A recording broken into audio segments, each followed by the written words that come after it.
Hello guys, welcome to my YouTube channel. I'm so happy you're here, and today we are going to be creating something really cool.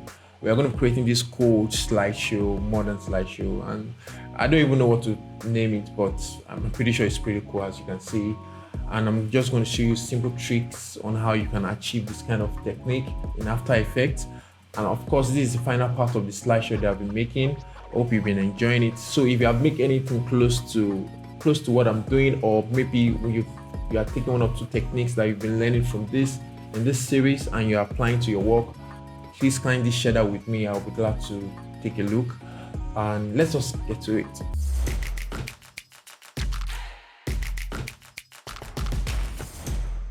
So the very first thing I'd like you to know is I have the images that I'm going to be using for this tutorial, and also some video assets, and you can actually have access to this in the project file, and you can find that in the link in the description. So make sure you download the project file so you can really tag along. I want to start by creating some composition, so I'm going to click on new composition, or let me name it image 01. 30 frames per second is fine, 10 seconds long is fine. I'll click OK. So I'm going to click this again, and I'm going to name this scene 01.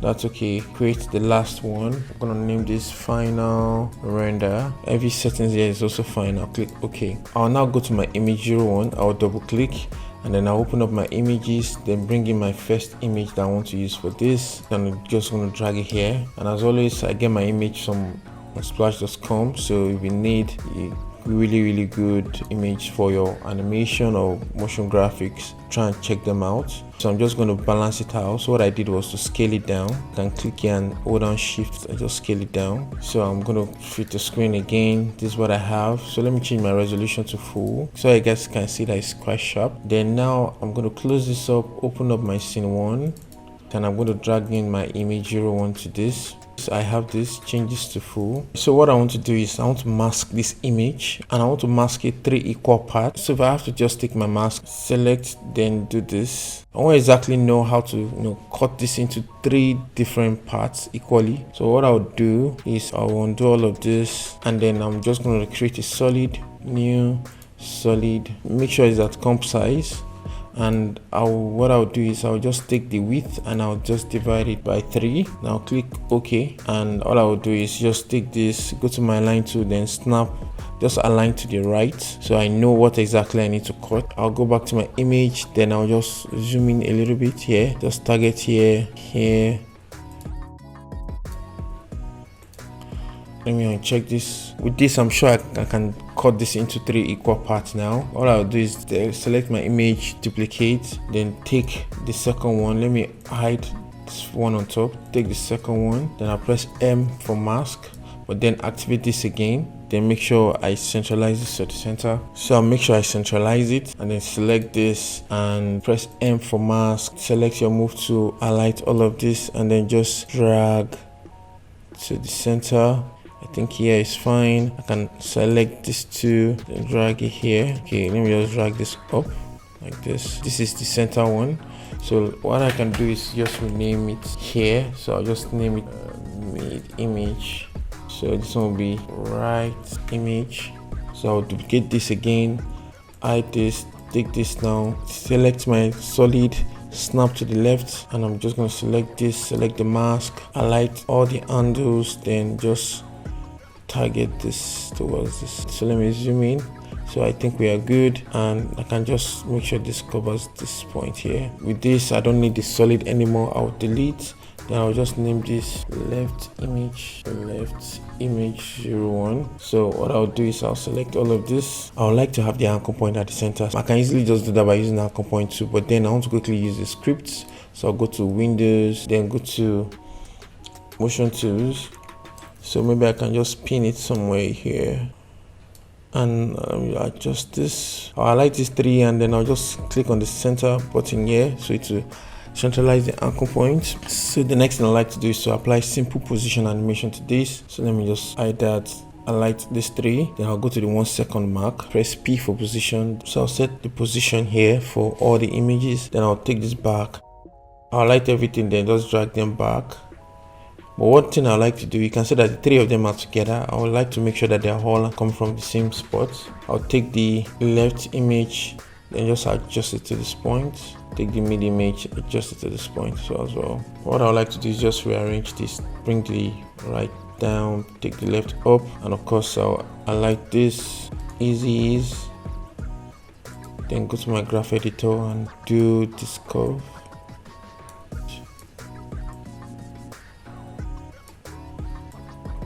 Yeah, something like this. Play this now.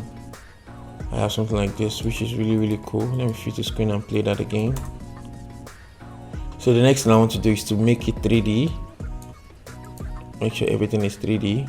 Okay, so let me just close this up, and then I'll go to view. Now I'm going to go to switch to 2 views. As soon as I do that, I can see top view and the active camera. So let me just zoom in here. If I highlight all of this, everything is all in one same spot. So what I want to do is to push one back, push another one in front, so you can have a little bit of parallax, just a tiny bit of it. So I'm going to select the first one, press P, and I'm just going to bring it forward. Let's say I'll do -50 on the Z axis. Can you see that it's way in front a little bit? So what I really need to do, since I've edited this last part, so I just need to take this back and then just do -50. It's now be ahead of them. I'll do the same thing for the right, so I'm just gonna press P, then do 50, so it will be a little bit backward, and then let me just go ahead and put 50 here too. If I do this now, can you see the 3 of them? I have something like this, but with this, can you see that we can have some distortion here, which is fine. So one thing I can do to make this balance again is to just select the middle, press S for scale, just increase the scale a little bit to cover up for the spacing. Make sure we don't have any lines here. Then for the left, the right, press S for that, then increase the scale a little bit, cover up for the spacing, and I think we are good. So let me increase that just one more. I think with this we are good. So now I can switch back to one view,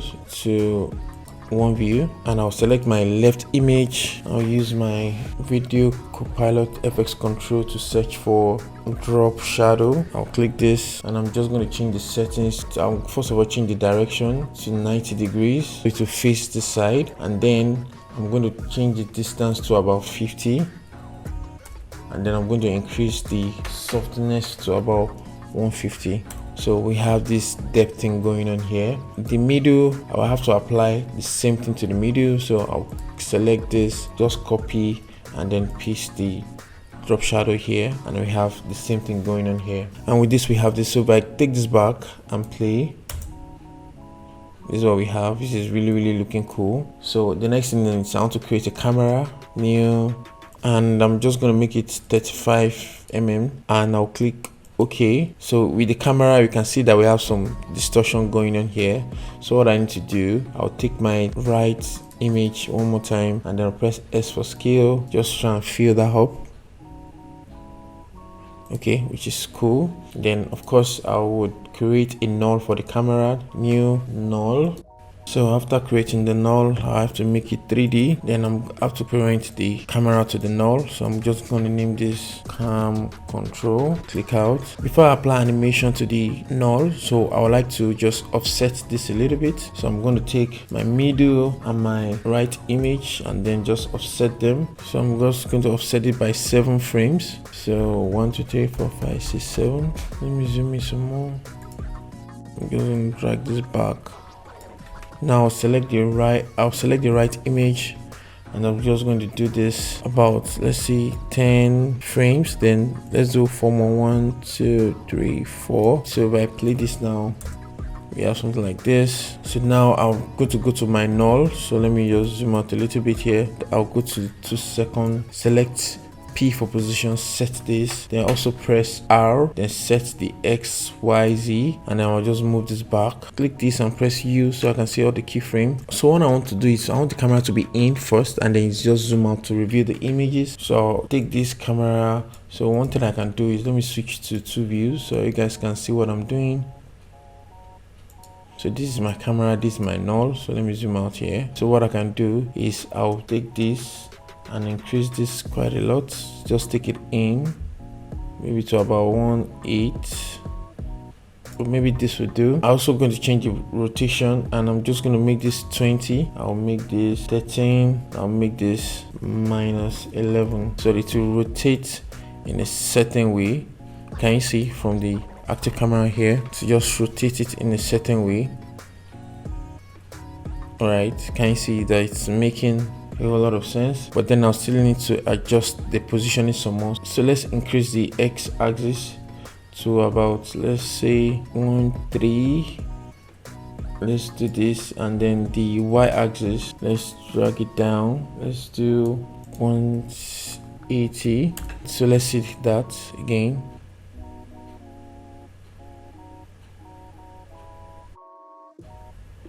Can you see? What I can do now is highlight all of this. Easy ease.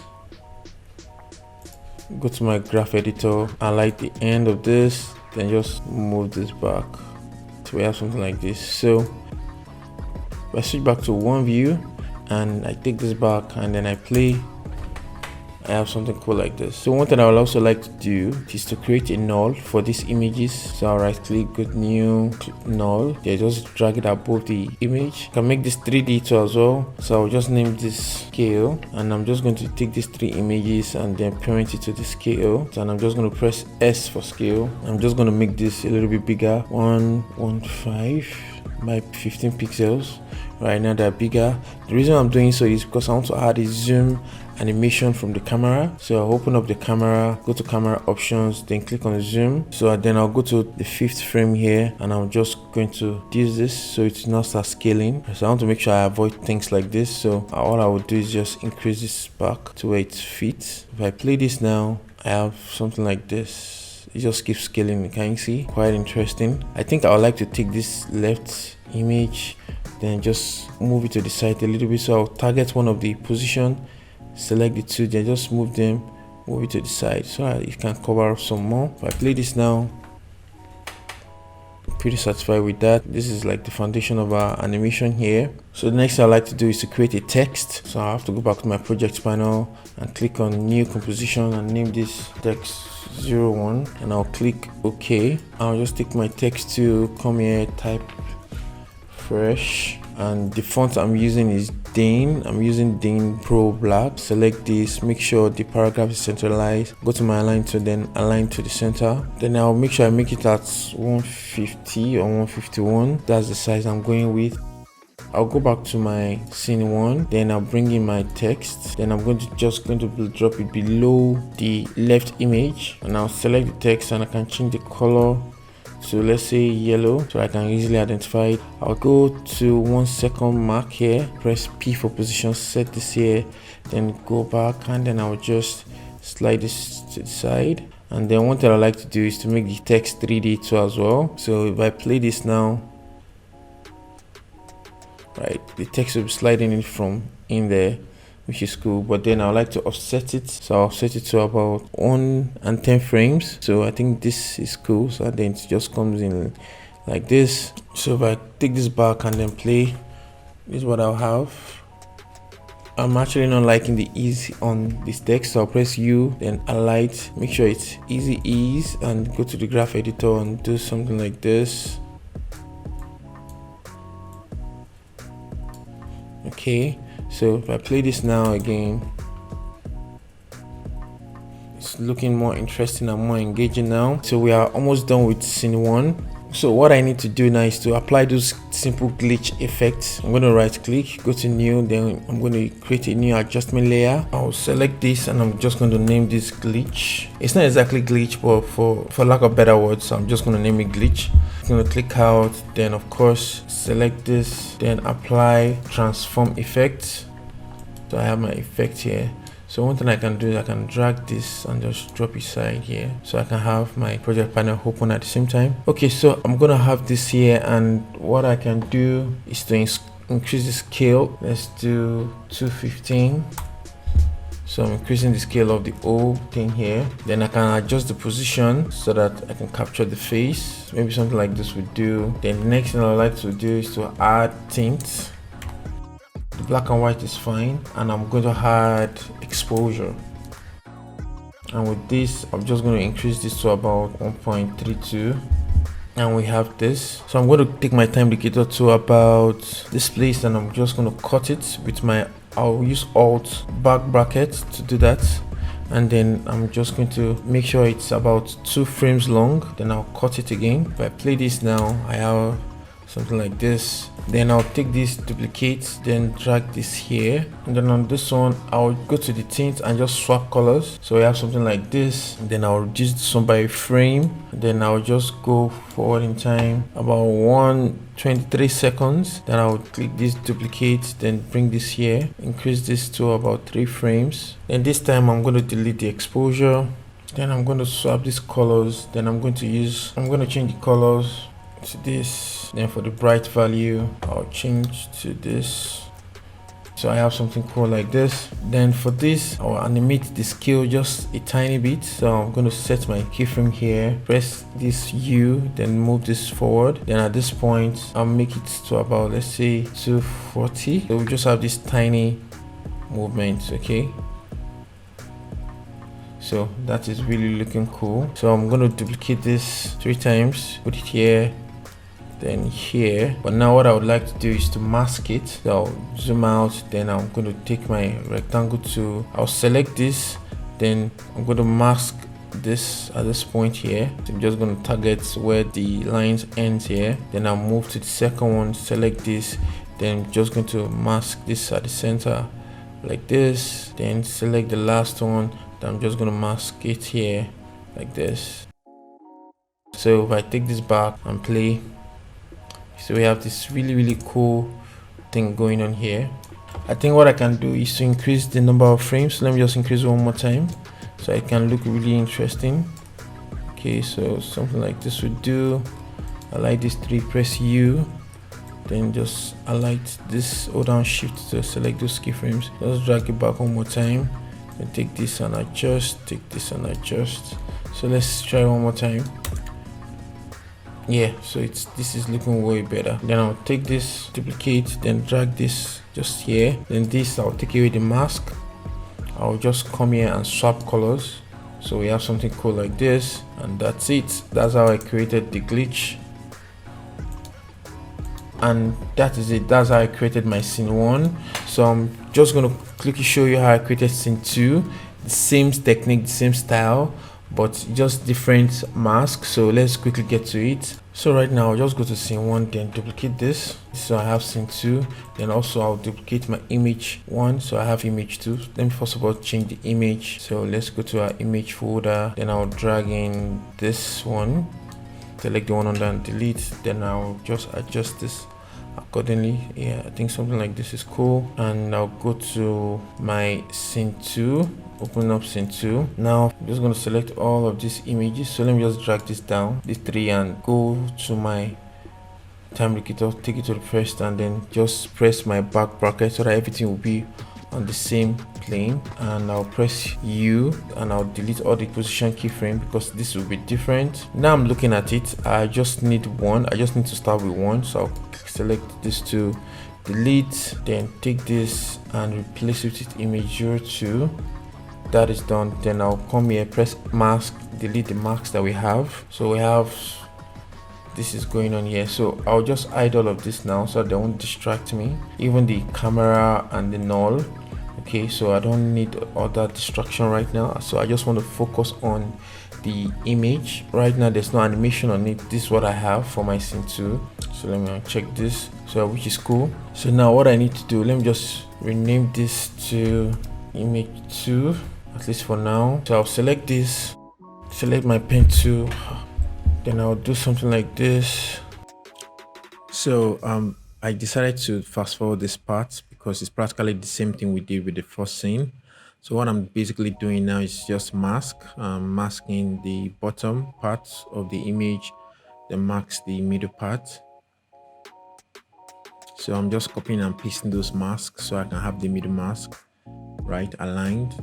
Then I renamed and then arranged them accordingly. Then I adjusted the drop shadow, the direction, so that to face to whatever I want it to face. So just like we did in scene 1, push one further back, then one further forward.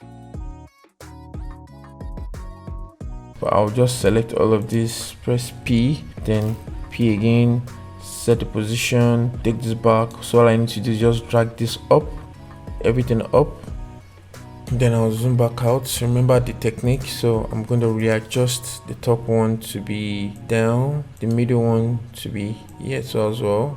The bottom, I think the bottom is already there, so I think we are good. Something like this is fine. Then I like this, easy ease, go to my curves, then do this of this pointy, and if I play this, you have this, which is really cool. So all I need to do now is just offset it. I'll just take this back to about this point here, then take this to about, let's say, 15 frames, and I'll go to my camcorn, press U at this point. So all I need to do is just take this and then delete, because this is where I want it to be, then come back here, and this is the time I will need my camera back. Activate camera and null back. So I'll also do the same, just zoom in quite a lot like this, and then just change the rotation properties like this. If I scroll over this, can you see what's going on? So let's fit to screen and play this. So we have this thing going on here. So we still have this text which we need to replace. So I'll select this, right click, reveal in source project, duplicate, make sure you have text 2, then come and place that, and then I'll press U, set this to where I can see it here, then delete this last keyframe. I'll press I to target the text here, then just drag this one up. So yeah, so I want this to come from up, so we have something like this, and then I'll go to my text 2, then just change this to modern. So we have a different text here, and this, I think we are good. The last thing is to go to the final render, then bring in our scene 1, then bring in scene 2 on top. So what I'll do is I'll just cut this off from here, cut this 2 from here, then I just take this, I just offset it here. So I'll take this to about 4 seconds long. So I go like this, and then I forgot to activate all of this again, so I'll activate all of this, and I think I still need to change this on tweaking to this. I'll come here, change the mask, delete the mask for this. So what I'm practically doing is just to mask it according to the way I have my cut, and that's the middle masking and then the bottom one. Yeah, I think I'm good with that. If I go back now to final render and play this is what I have. Alright, looking interesting. Let me change the resolution to full so you guys can fully see what's going on here. Okay, so it's really looking cool. Then we have the second one sliding. Really interesting stuff. But then I can see this mistake here, so all I need to do, go to my bottom, then just increase the scale.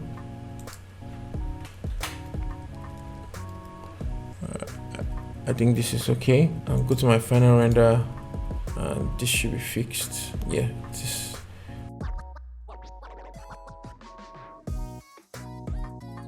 Now that is fixed. The last thing I would like to do is to bring in my video assets, which are just light leaks, right? If I scroll this, they are just light leaks. Go back to my comp render, drag this on top, then drag this other one on top, select the two, make sure they are, change the blend mode to screen, and I think the first one, which is the one with the yellow, right, it's actually quite strong. I'll reduce the opacity a lot, 18 or 19, right? Then the last thing is to create a new adjustment layer, CC, and this is actually going to be a little bit different from what I normally do, and you can actually learn a lot from this. So I'll just use CC toner, and with this I have something really cool like this, but then I'll just increase blend with original. So I increase to about, let's say, 65%, so it just gives it this modern feel. So you can go ahead and change the colors, right? If you want to do something really more cool like this, you can do that. You can even get different results, right? Can you see? But then I'm just going to leave it at default because I think that really works for my animations. This is what we have. I really hope you enjoyed that. This series has been really fun for me. I hope it has been for you too. So we've come to the end of the series, Slideshow series, and nearest future we are going to be explaining some other series, maybe text animation series, or you can just let me know in the comment section what you would like to see. But then that's it for this series. Hope you really enjoyed it, and I'll see you guys in the next video.